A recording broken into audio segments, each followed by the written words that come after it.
Toda nuestra ciencia, comparada con la realidad, es primitiva e infantil, y sin embargo es lo más preciado que tenemos.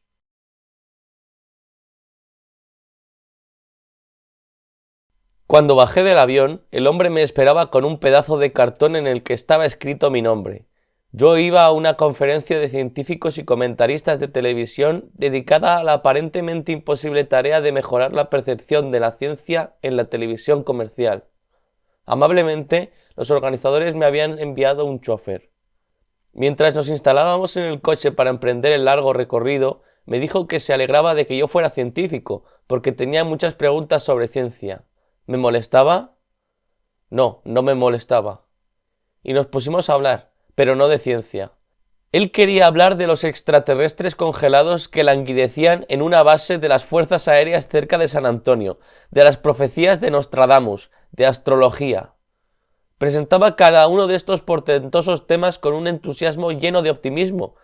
Yo me veía obligado a decepcionarle cada vez. La prueba es insostenible, le repetía una y otra vez. Hay una explicación mucho más sencilla. Mientras viajábamos bajo la lluvia, me di cuenta de que el hombre estaba cada vez más taciturno. Con lo que yo le decía no solo descartaba una doctrina falsa, sino que eliminaba una faceta preciosa de su vida interior.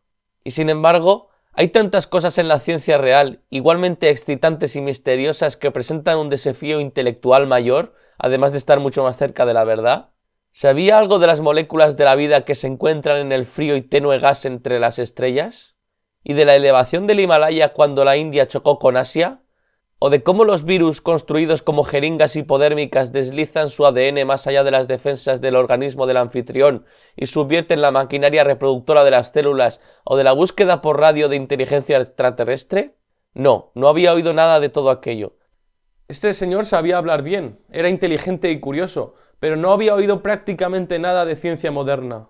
Bienvenidos al Cielo de Rasal, yo soy David y hoy toco un tema que no había dicho que iba a tocar. Durante este vídeo y en algunos vídeos más haré una adaptación de un libro que realmente me ha conmovido por su forma de explicar cómo la sociedad entiende la ciencia y los peligros de la falta de criterio en las personas. Me refiero al libro El mundo y sus demonios, de Carl Sagan, uno de los mejores divulgadores de la ciencia del último siglo.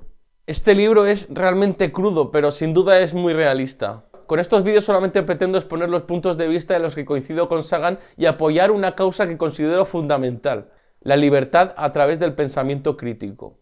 Evidentemente uno no puede estar de acuerdo en todo lo que se expone en un libro tan amplio y con tanta crítica social, pero sin duda las bases en las que se fundamenta el libro son muy importantes a mi parecer. Quisiera dar muchas razones de todo lo que explico, pero creo que mejor es ir dosificándolas para que se vayan siendo comprendidas mejor por todos aquellos que quieran escucharlas. Al menos en un principio el guión de estos vídeos seguirá la línea argumental del libro de Carl Sagan. Luego ya veremos. Con ello espero por lo menos desahogarme de muchas cosas que quiero decir cuando la gente me pregunta sobre temas de ciencia usualmente maltratados. Y si en algún momento pues puedo ayudar a alguien en lo que diga, pues dando consejos sobre cómo tener más criterio, aunque solamente pudiera ayudar a una persona, pues yo ya estaría muy feliz, la verdad. Sin más dilación, continuemos con la argumentación. Pareado me ha salido ahí. Conozco a muchísimas personas que tienen un interés natural por las maravillas del universo. Muchísimas personas quieren saber de ciencia, pero lamentablemente en algunos casos la ciencia ha sido expurgada antes de llegar a ellos. A todas esas personas que, siendo curiosas, les pasa como al chofer de Carl Sagan, les ha fallado los recursos naturales, los medios de comunicación y el sistema educativo. Salvo en contadas ocasiones, nadie nos ha enseñado nunca a distinguir la ciencia real de la burda imitación. Nadie nos ha enseñado nunca el verdadero funcionamiento de la ciencia. Aquí mismo en YouTube, ¿cuántas veces hemos visto que por buscar temas, por ejemplo, de astronáutica, nos encontramos con gente que hace vídeos que parecen más una forma de intentar hacer caer a los crédulos en la trampa?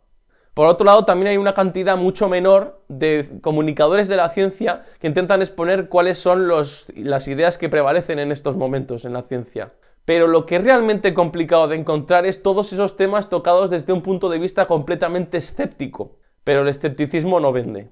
La base del escepticismo es la duda sana gracias a la cual se cuestiona toda la información que se recibe, incluso la que os cuento yo todas las semanas. Sin embargo, es muchísimo más probable que una persona brillante y curiosa que confíe enteramente en la cultura popular para informarse de algo como el viaje a la luna se encuentre con una fábula tocada sin sentido que con una valoración sobria y equilibrada. No podemos negar que el mundo sería muy diferente si todos supiéramos analizar la información tal cual la recibimos. Si aceptamos lo que la mayoría de las fuentes de información dicen que es verdad, nos veremos confundidos y embaucados sistemáticamente. El triste error de la credulidad se produce porque es muchísimo más fácil aceptar la información tal cual la recibimos que analizarla y juzgarla. Para el cerebro es muchísimo más cómodo creerse todo lo que le llega. La ciencia origina una gran sensación de prodigio, pero la falsa ciencia también. Evidentemente la ciencia no tiene respuesta a todas las preguntas y por eso aparecen constantemente la superstición y las falsas ciencias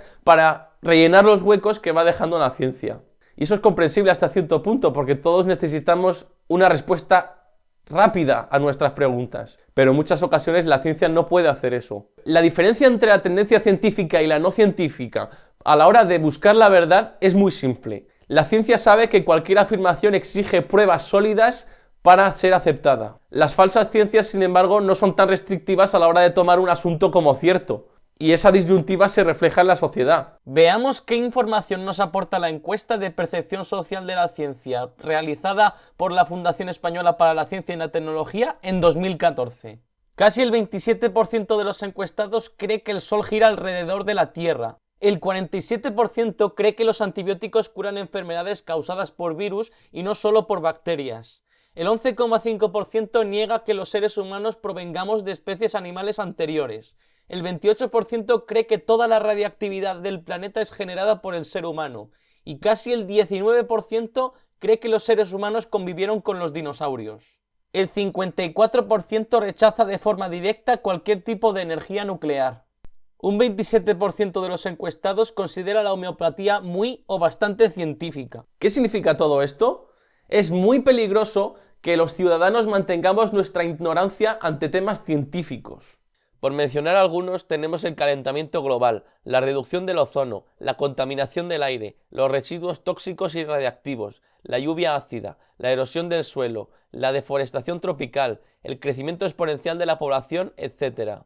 Considérense las ramificaciones sociales de la energía generada por la fisión y fusión nucleares, las supercomputadoras, el aborto, el radón, las reducciones masivas de armas estratégicas, la adicción, la seguridad en líneas aéreas y aeropuertos, los costes de la sanidad, los aditivos de alimentos, los derechos de los animales, la superconductividad, las píldoras del día siguiente, las predisposiciones antisociales presuntamente hereditarias, las estaciones espaciales, el viaje a Marte, el hallazgo de remedios para el SIDA y el cáncer. ¿Cómo podemos incidir en la política nacional o incluso tomar decisiones inteligentes en nuestras propias vidas si no captamos los temas subyacentes? ¿Y los políticos a los que tenemos el derecho y el deber de elegir? ¿Cómo deciden estos asuntos? ¿Cómo han sido instruidos? ¿Quién toma las decisiones y sobre qué base? Es descorazonador descubrir la incompetencia y la corrupción en el gobierno, pero ¿es mejor no saber nada de ello? ¿A qué intereses sirve la ignorancia? Si los humanos tenemos una propensión hereditaria al odio a los forasteros, ¿no es el autoconocimiento el único antídoto? Si ansiamos creer que las estrellas se ponen y salen por nosotros y que el universo está aquí solamente por nosotros, ¿no está bien el uso de la ciencia para rebajar nuestras expectativas? Para mí y para muchos otros es mucho más importante captar la realidad tal cual es que como nos gustaría que fuera. Y así no persistir en el engaño por muy reconfortante y satisfactorio que sea. ¿Qué actitud es la que nos equipa para sobrevivir mejor a largo plazo? ¿Cuál es la que nos equipa mejor para un futuro? Y si nuestra autoconfianza y orgullo de humanos quedan un poco socavados por el hecho de conocer mejor el universo, ¿realmente es tan grande esa pérdida? Descubrir que el universo tiene 14.000 millones de años nos equipa mejor para comprender su alcance y grandeza. Descubrir que nuestro planeta es uno más entre miles de millones de la galaxia y que nuestra galaxia es una entre miles de millones más del universo agranda majestuosamente el campo de lo posible. Encontrar que nuestros antepasados también eran ancestros de los monos de hoy en día hace que estemos unidos a todos los seres vivos del planeta. Sencillamente es que no hay vuelta atrás. Estamos unidos a la ciencia, la civilización entera está unida a la ciencia. Lo mejor es sacarle provecho. Cuando finalmente todos estemos conscientes de su magnitud y su poder, nos daremos cuenta de que en el fondo salimos ganando en todos los aspectos. Pero las falsas ciencias no dejan de distraernos. proporcionando respuestas fáciles, evitando el escrutinio escéptico, apelando a nuestros temores. Con ello se nos convierte a todos en practicantes rutinarios y cómodos, además de en víctimas de la credulidad. A través de la conspiración, que usualmente está basada en falsas ciencias, el universo parece muchísimo más interesante. La falsa ciencia básicamente lo que hace es pretender que utilizan métodos de la ciencia cuando en realidad es desleal a su naturaleza. Normalmente a través de la falsa ciencia, cuando se cree que algo es cierto, se han ignorado muchos otros caminos que apuntan en otra dirección y las pruebas que se presentan son insuficientes o hay pruebas que están indicando lo contrario. Así que se puede decir que están infestadas de credulidad. Y sobre todo no utilizan el método científico o simplemente lo ignoran. Ahora mismo con la cooperación desinformadora de blogs, youtubers, televisión, radio, periódicos, revistas y similares, ahora mismo es muchísimo más fácil que una persona que quiera encontrar la verdad a través de la cultura popular encuentre muchísima más desinformación que información real. Sin embargo, es muchísimo más difícil encontrar los descubrimientos científicos que sin duda emocionan por tener una comprensión más profunda del universo. Evidentemente, la falsa ciencia es muchísimo más fácil de inventar que la ciencia porque hay una mayor disposición a evitar la confrontación de ideas. Es por eso que es mucho más fácil que sea absorbida por un público en general que la ciencia real. Como digo, los seres humanos necesitamos obtener las respuestas rápidamente a todas las preguntas que nos surgen. Es algo innato en nuestros cerebros. Es por eso que es muchísimo más fácil de asumir una idea que se presenta rápidamente y además nos es gratificante que una respuesta que igual no nos gusta, pero que además se presenta muy tardía porque hace falta muchísima investigación para llegar a ella. El primer caso la da la falsa ciencia y el segundo caso la ciencia real. Es por eso que la falsa ciencia normalmente deja satisfechas necesidades emocionales que la ciencia normal no resuelve. El problema es que si uno nunca ha oído hablar de ciencia, no sabrá que está abrazando una falsa ciencia, porque solamente estará pensando en una de las formas que han pensado los seres humanos toda la vida. Es por eso que es tan importante saber lo que es la ciencia de verdad. A los alumnos de escuela se les presenta la información tal cual ahora mismo está admitida en la ciencia, pero no se les enseña que probablemente esas ideas no sean correctas, que con el tiempo serán refutadas como han pasado toda la vida y que la base en la que se sustentan esas ideas científicas es el método científico, que es más importante que las propias ideas. Porque aunque no seamos científicos, eso nos ayuda a pensar. También los medios de comunicación no hacen ningún esfuerzo por solucionar este caso. Es triste ver cómo canales de televisión que dedican mucho tiempo a la divulgación tocan inmediatamente, en el mismo tiempo, temas que son tratados sin ningún tipo de escepticismo y no hacen ninguna diferencia entre ambos. Y he aquí lo importante, la diferencia entre la ciencia y la falsa ciencia no es el campo de estudio, sino el método. Repito, no es el campo de estudio, sino el método. Todas las hipótesis presentadas tienen derecho a ser evaluadas con la misma intensidad, pero para ello hace falta desapegarse de ellas y aplicar el método científico.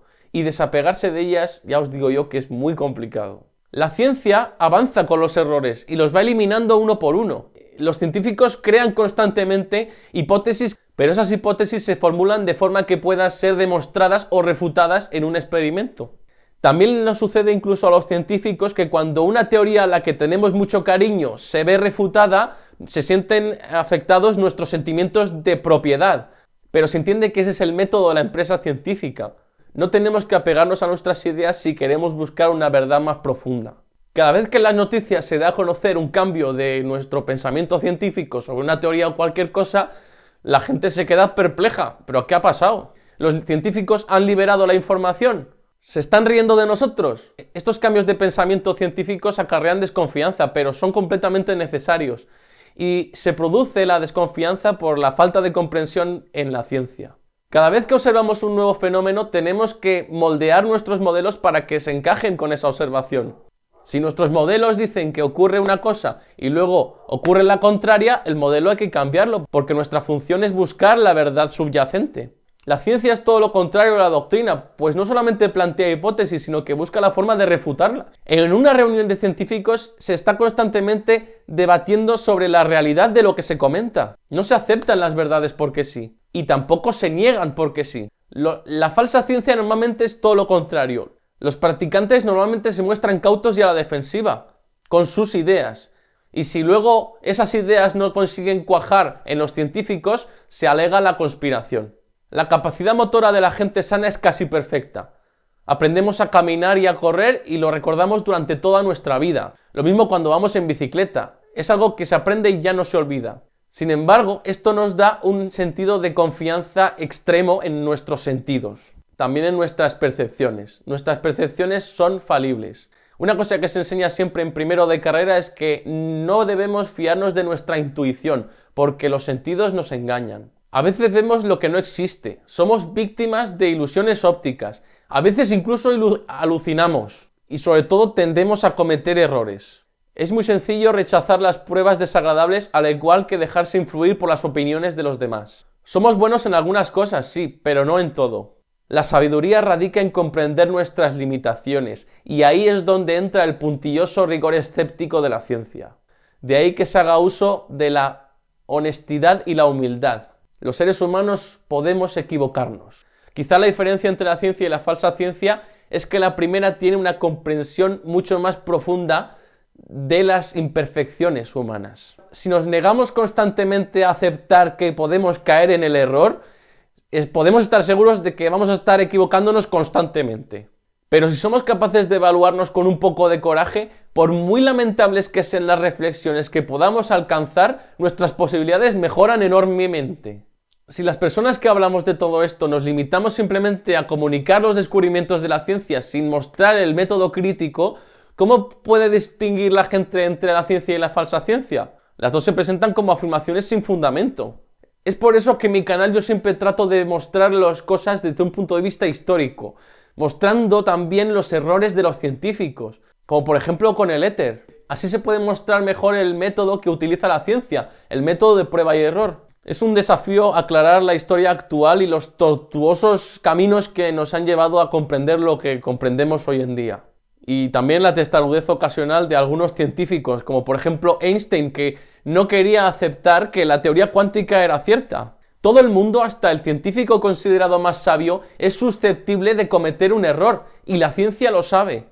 Podemos tener creencias ideológicas sobre cualquier ámbito, pero no sabremos si son infundadas hasta que las pongamos a prueba. Evidentemente es mucho más fácil presentar la ciencia que el método científico, pero el método sirve para todas las personas y nos aporta la capacidad de ser libres con criterio. ¿Cómo sabemos si somos libres de tomar una decisión si no entendemos todas las variables que entran en juego? Yo solo intento mostrar lo importantísimo que es tener conciencia de nuestro método de pensamiento y de evaluar la información que recibimos constantemente, porque hoy más que nunca el criterio es importante. Ahí lo dejo a la espera de que alguien afortunado lo recoja. Y aún vendrán más vídeos como este, en los que espero mostraros una forma de actuar con pensamiento crítico a través de ejemplos. Y en la sección de la pregunta curiosa, hoy respondo a Juan Miguel Oliver, que me hizo esta pregunta en el vídeo anterior sobre las dimensiones superiores. ¿Un estado alterado de la consciencia cambiaría la comprensión del entorno que nos rodea? Vamos a analizar la pregunta. Me gustaría mostrar esta pregunta como un ejemplo de la curiosidad que puede ser respondida de diferentes formas según el método que utilicemos. Como esta pregunta fue hecha en el vídeo de las dimensiones superiores, pues me figuro que se refiere a que si en un estado alterado de la consciencia somos capaces de visualizar dimensiones superiores. Y bueno, no solamente es que me lo figure, es que Juan es mi amigo y se lo he preguntado. Pero vayamos al grano. A una falsa ciencia te podría decir, sí, perfectamente, los seres humanos somos capaces de salir de nuestro universo tridimensional, viajar por universos cuatridimensionales y verlos, y todo a través de nuestra mente. La falsa ciencia también te podría explicar, gracias a ello, por qué se producen las percepciones de los viajes astrales, por poner un ejemplo. Es solo un ejemplo, pero supongamos que esta afirmación que he dicho es la hipótesis planteada y analicémosla a través del método científico. Seamos escépticos con esta hipótesis y empecemos haciendo preguntas lógicas. ¿Qué pruebas físicas tenemos de un viaje a una dimensión espacial superior? ¿Realmente somos capaces de visualizar una dimensión espacial superior? ¿Es el viaje a una dimensión espacial superior la única explicación para la percepción de un viaje astral? Como veis, estas pueden ser preguntas incómodas y muy difíciles de responder. Y alguien que se aferra a sus creencias puede sentirse incluso atacado por el que las formula. pero no están hechas con la intención de atacar a nadie, sino para refutar o demostrar las hipótesis planteadas. Y el único objetivo de formular esas preguntas es llegar a una verdad más profunda. Cuantas más pruebas pase una hipótesis, más seguros podremos estar de que es cierta. Pues en ese caso tendríamos que hacer cuantas más preguntas mejor para estar más seguros cada vez de que esa hipótesis es cierta. He aquí el método científico. Evidentemente, en ese proceso tampoco se puede descartar una hipótesis porque sí, aunque pueden surgir hipótesis que sean muy fácilmente descartables. Respondiendo a la pregunta de Juan, un estado alterado de la conciencia es un estado en el que percibimos el mundo de una forma diferente a la que la percibiríamos en un estado normal. Sin embargo, no hay pruebas de que una persona pueda siquiera visualizar una dimensión espacial superior. Y si las hay, deberían presentarse y deberían no poder ser invalidadas si fuera cierto. Fijaos si hasta en los sueños vemos en 3 dimensiones. Así que mi querido Juan, yo sé que la ciencia te va a dar pocas respuestas a todas las preguntas que pueden surgir por el fenómeno de la curiosidad, ya que nuestro conocimiento del universo es limitado. Pero no creemos que haya persona en el mundo capaz de visualizar en una dimensión espacial superior. Es como ver un color fuera de nuestro espectro visible. No podemos siquiera imaginarlo. Y espero que gracias a todo esto que os he contado hoy, pues entendáis un poco mejor la ciencia. Gracias a este vídeo y a los siguientes que vendrán en este canal. Me gustaría mucho que me dijerais qué os ha parecido en los comentarios. En cuanto a los eventos astronómicos de esta semana, tenemos que el día 10, domingo, es la conjunción entre la Luna, Marte y Urano. Y ya pues solamente deciros que os suscribáis para seguir viéndolos, todos los vídeos que subo semanalmente. Muchas gracias por compartir este vídeo, que sé que lo vais a hacer, y por darle a like. Nunca olvidéis que la curiosidad rompe barreras y que es lo que nos lleva a buscar las verdades más profundas del universo. Muchas gracias por ver el vídeo y un saludo.